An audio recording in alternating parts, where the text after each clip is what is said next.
So I'm here with Mike Archer, who plays George in the remote office. Mike, what's up? How you doing? I am doing very well, Ash. How are you? Good, man. I'm good. I'm rattling through these things as if this was an actual real press junket. I'm loving the fact that behind you've got the poster and there's just all these eyes. Yeah, I know, man. Yeah, none of them are you, I don't think. We've got Maria Lago, Marshall. I think I'm in front of me, and then Lucy, Emilio. I think you're somewhere else on the poster. I'm at the top, apparently. You're up top. You're up top. You're marquee, but it wouldn't fit with the text the way I wanted. It's one of the advantages of having an A in my name. It might be what it is. And Mike, I think the designer just took the eyes that popped the most and put them where he wanted, to be fair. Awesome, dude. Listen, for anybody that's tuning into this, maybe let them know a little bit first about you as Mike, the actor, sort of the abridged version of, you know, some of the stuff you've done and a little bit about your journey. Some of the stuff that I've done, God, it's always hard to remember all the stuff that I've done, to be honest. Yeah, so I've been an actor since 2008, when I had this bizarre idea that performing was something that I wanted to do after university. And my ex-girlfriend at the time decided to call me out on it and literally went, well, if you're gonna be an actor, you gotta go do it properly, move to London, go and train. So lo and behold, we packed up our stuff in the northeast and moved down to London. And then I've ever since then I've kind of just been floating in and out of playing eccentric, charismatic character roles across both stage and screen. So like, for example, some of the like previous credits I've done, I did Easy Virtue for Reading Studios, which was with Colin Firth and Ben Barnes, which was kind of cool. I think that was actually probably one of the first gigs I ever got in London, to be honest, actually, which was a bit of a wake-up call. And then I've done The Genius of Turner for the BBC. I've done loads of like independent sort of films, short films, and then quite a bit of theatre work on stage. So it's been quite a mixed bag. And you've made a lot of your own stuff too. I've made a lot of my own stuff too. I do indeed. Your own. Yeah, I've got it was just shortly after moving to London. Actually, I'd started my own production company as well, and then we did our first kind of funded short film in 2013, which was The Journey of Alfred Small. And then I had the bizarre idea that actually I wanted to do more broader work, and then we branched out into doing live shows as well. And then we did our first one, which was the Crystal Egg Live at the Vault back in beginning of 2018. Man, that feels like it was not that long ago now. I don't know about you, mate. It feels like it was another lifetime ago. It does, but it also feels like you were only just doing that project, is more what I mean. Oh, right. Yeah. You know, it's I still look back on it quite fondly, actually. Well, you should. It was a big time of your life, and you raised quite a bit of money, and you did real well with the show as well. Yeah, I mean, for what it was, I think we kind of set the book. I think with that one we set the bar incredibly high. But yeah, to kind of get the sellout shows that we got and the sort of the 5-star reviews, it was. I think for me, I always say that for me as a fan of H.G. Wells's work, the one comment that I got where on Twitter, I think it was, where someone connected with the H.G. Wells Society or H.G. Wells Society in Woking, she tweeted it and she was like, "Oh, HG would be proud." And I was like, "That's it for me as a fan. I'm done. I'm done. I don't need anything more than that." Put that in a frame, you're good to go. Yeah. Awesome, dude. Listen, let's talk a little bit about the character then in this that you play, George Wilson. Who is he? Tell us a little bit about who the hell is George? What's he all about? What makes him tick? I mean, in terms of his job title, he's a paid media manager. Yeah. So he's kind of a team leader in this company, Row Media. But he's also a practical guy. Is how I would describe him. He's not the bad guy per se, even though he might do questionable things, but it's always from a place of like a place of care and a place of heart. So I like to say that, you know, he's a leader who kind of cares about his team and he cares about getting the job done. But you know, when the company goes through the kind of the takeover, he's not above doing what he needs to do for his family. It's a very big thing. It's for his family. Because as his I guess his catchphrase, is it? Would you call it his I catchphrase? wouldn't call it a catchphrase, but Got a baby on the way. got a baby on the way, and he doesn't got have a baby on the telling way. people. Yeah, so he's not above doing what he needs to do. But yeah, I think he's a generally all round good, sort of a good guy in the traditional sense of, he's a hard worker. He obviously takes care of his family, and he kind of cares about his team. And he's got his quirks. He's got a few quirks. He's got his quirks, but then again, I guess everyone in Row Media kind of has their quirks a little bit, don't they? Sure. It's kind of what makes it. I don't think anyone else in the team is the kind of person that's so meticulous that they have spreadsheets for all of their daily chores and their laundry and all that stuff. He's very meticulous. He's very different to me in that sense. Like I would definitely not know how to organize my life in terms of spreadsheets. In fact, it should just be so weird to go, what's today? Laundry day. All right, let's do that. Exactly. Well, in what ways is he similar to you then? What would you say are some of the overlaps between you and him? I'd like to think in terms of like being in what I said earlier when I said about, that he cares about his team. Like whenever I've been a part of a team, or I've been kind of a team player, like I do generally tend to care about the people and what's happening, and make sure that everyone's kind of together and happy, or if somebody's got a problem, that that I'd like to think they can come to me and talk. So I think in terms of the having an open heart for those around him, and also I guess being a family man, even though I'm not a family man, I do kind of like the idea of being a family. So I think when that moment ever arrives, if it arrives, I kind of think I'll be similar in that sense as well, because you can't do anything for your family. And that's the dichotomy that he has, I think, right? He's kind of torn between two worlds. Yeah. Who are both in many ways family in different ways. And he's kind of, without giving too much away, he feels he's got a difficult decision. Yeah. But I think anyone who has ever played, I think if anyone's ever been placed in that situation whereby you're suddenly under new management, then I think we all kind of get placed in that difficult position. Mm. And I think part of me kind of suspects that a lot of people would go, maybe I would do the same, And you're right. It's that loyalty to his family, and then the family, his work family, as kind of the comparison there. Yeah, that was a big part of the conflict, I think, for him, and part of his sort of evolution and journey. What was the journey like for you working on this whole thing? Because we first started talking about it, I want to say September. I think that sounds about right. It was the back end of last year. Definitely. And we finished early May. So it's, it's gone on in sort of spurts, but pretty much consistently throughout that time. What was I'm asking this question to a few people, I quite like it. What was your initial impression of what you thought this was going to be way back when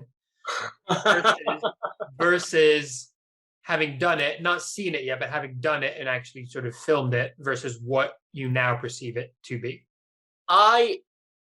Okay, so I think, I mean, you're right, I haven't seen it yet, but I think it actually turned out better than I was expecting. When the idea was first pitched, I'm not going to lie, I think there was a little bias with this idea of filming something through Zoom. What do you mean by that? Just by that, I think because I was so new to Zoom, right, and I hadn't really used it, so I was kind of hesitant to sort of go, this is this going to work? Is it not?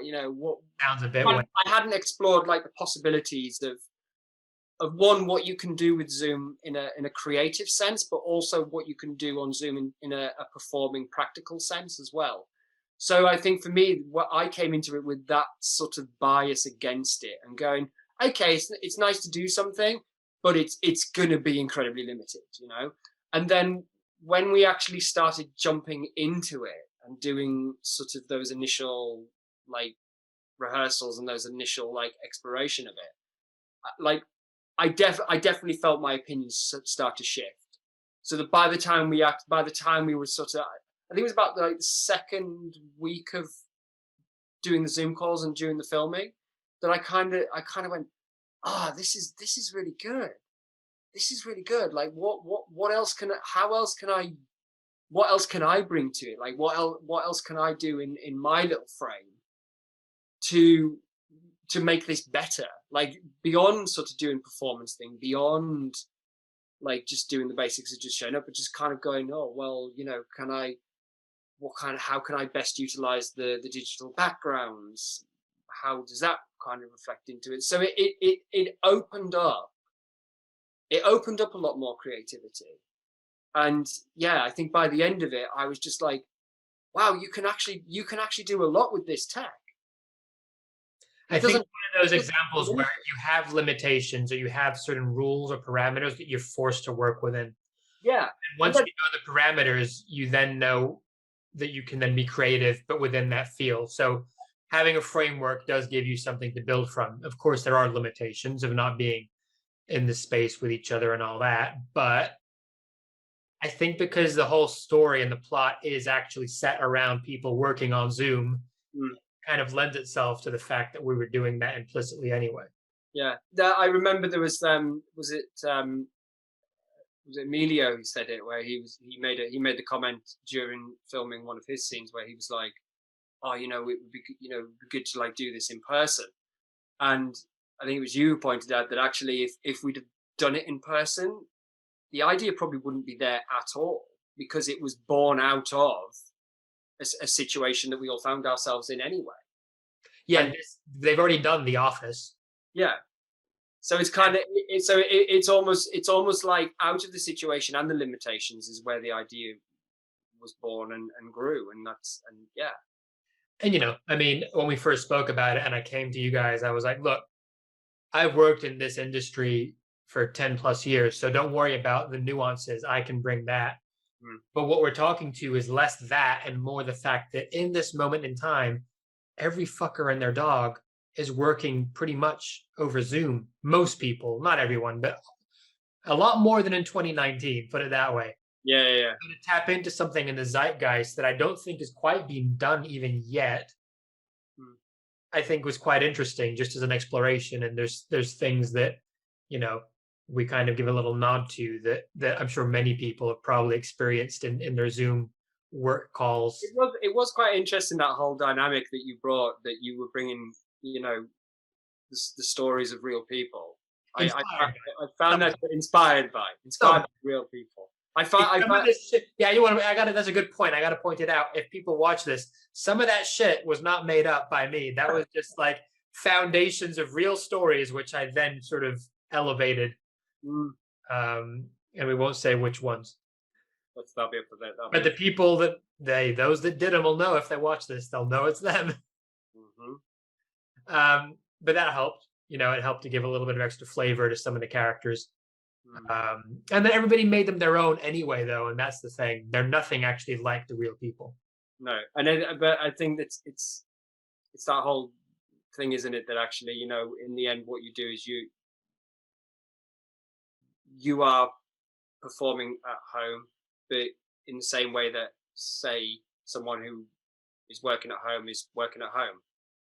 Fundamentally, it was interesting that by the end of it, it just felt like having Zoom calls rather than going, oh, I'm stepping on to like perform a character. It was like, no, I'm stepping on to just have that meeting and have that interaction, which is kind of the same interaction that I guess you would have if you. It's just we'd made fictional characters with a bit of a story arc. Yeah.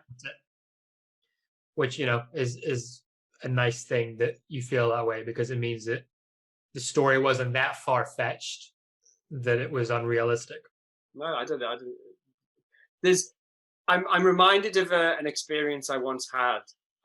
This was a long time ago, when I was doing some corporate work, or like internal corporate promotion work, and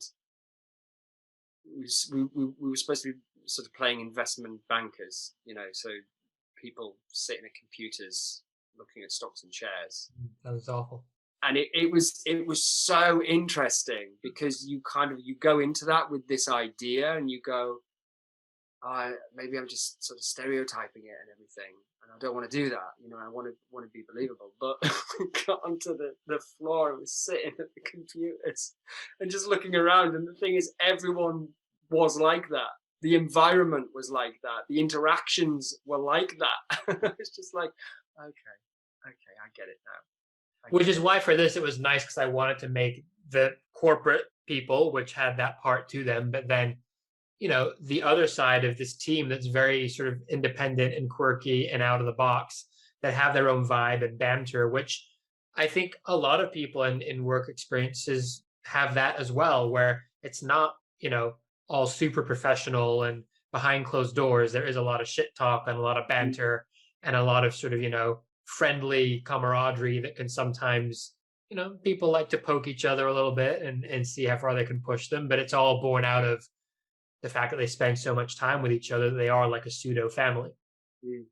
And that's where I guess that's where the drama of it comes from, when those start to be tested, and stretched. That's what it's Exactly. drama. So you mentioned there, you've kind of loosely answered this, that you hadn't done much on Zoom performance wise. And no one really had, to be fair. What would you say some of the things that you were surprised by in a good way about actually then performing once we got into it? And then conversely, what were some of the things that you found were just jarring, or something you didn't particularly like about the process?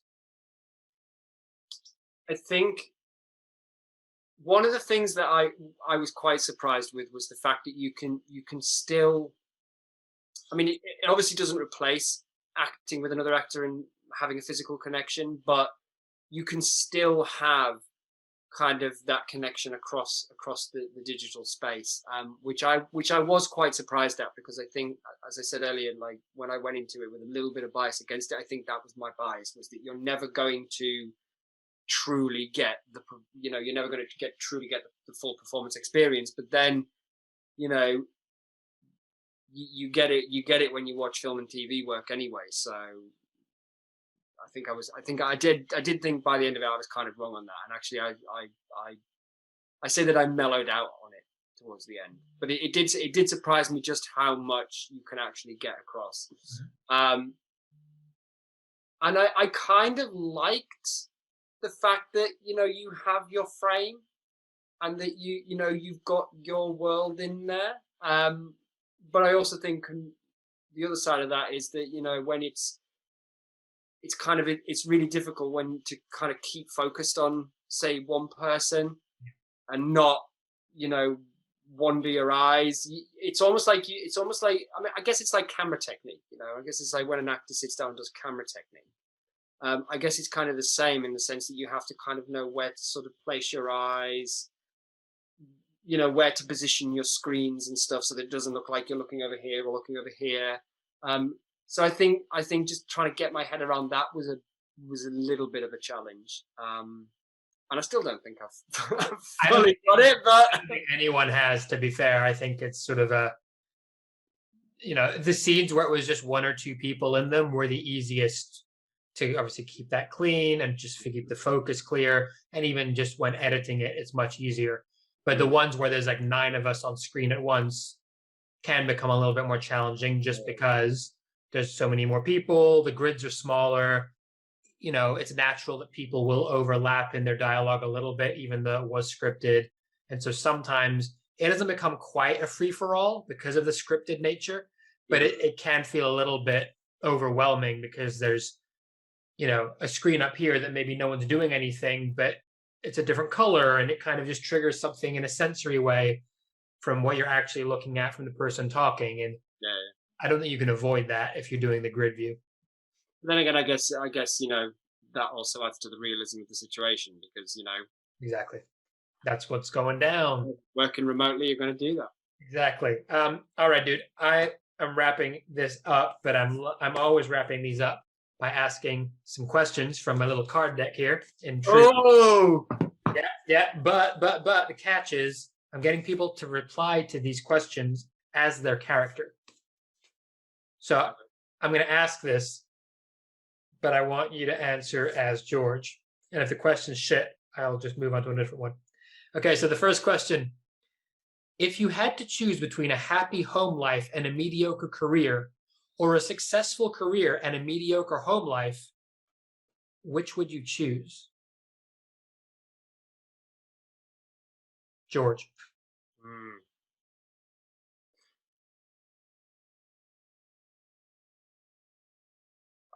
I'd say a happy home life. Yeah. Feels about right. Next, It feels it. next question. I wasn't sure if you had more. All right, next question. Are you where you wanted to be at this stage in your life? No. Now I'm like, where did George want to be, man?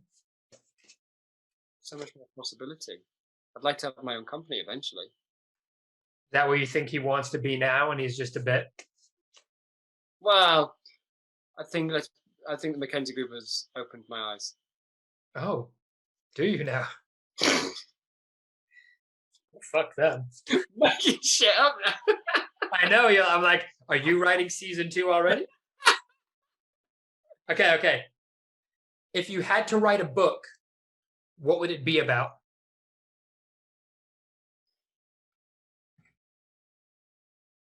How to be an effective leader. I thought you were going to say how to make a spreadsheet for all of your dummies. Huh? For dummies. How to be an effective leader. Dummies? Amazing. Okay, let's see if I can find... Oh, okay. Last one. What's the kindest thing anyone's done for you?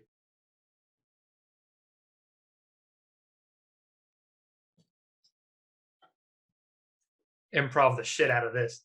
They've allowed me to have laundry day and not complain about it. And I'm referring to my wife. Yeah, she's probably ecstatic about the fact that you have laundry day, to be fair. Yeah. We argued about it profusely. She thought I was being a bit OTT with it, but she's come around to it. Come around? Yeah. Is it because you actually made laundry day for both her and you now and not just for you? As in, like, you do her laundry too? Guy's got to do what a guy's got to do. Hey, man, you got to keep things, steady. Yeah. Don't rock the boat. Exactly. I think the George method to domestic harmonious life could be the book, actually. The leadership thing is good, but how to have a domestic... Actually, yeah, now you said that. How to have a harmonious life with a spreadsheet. That's a catchy title. I might just have that come up in season 2 if we get to one, How to have a harmonious life with a spreadsheet. And I want to point out the date is June 15th, 2021. And if season 2 ever happens and I write that in there, I'm going to re-tag it back to this clip to prove. So, on that note then, everybody has to watch this. You all have to watch it. Everyone. Exactly. Everybody's got to watch. If you want to see that. And who doesn't want to see that? To be fair, you may just want to watch season 1 to know how the hell this kind of person exists in the world anyway. Listen, dude, it's been cool chatting about George, your journey, your process, working on this with us and the whole thing. Last moment to you, I guess. If you want to let people know where they can connect with you on the socials, feel free to. And then if anything you're working on or have recently worked on or just any of your own projects that are out there that you want to plug, go for it. Hey, man. Well, if the best place to know about any productions I'm working on is to go and check out Old Lamb, which is just oldlamb.biz. Do follow me on the Instagram at Mike Archer Actor Official. I was even questioning my own. I think that's right. I think that's right. I'm questioning my own. I'll find it and put it at Mike Archer Actor Official. And then and if you just the latest thing that I did was my very first 16mm short in the year. So check that out on the YouTube. It's called In the Year. It's called In the Year. It's In the Year ... 16mm short film. That's on YouTube right now. Awesome.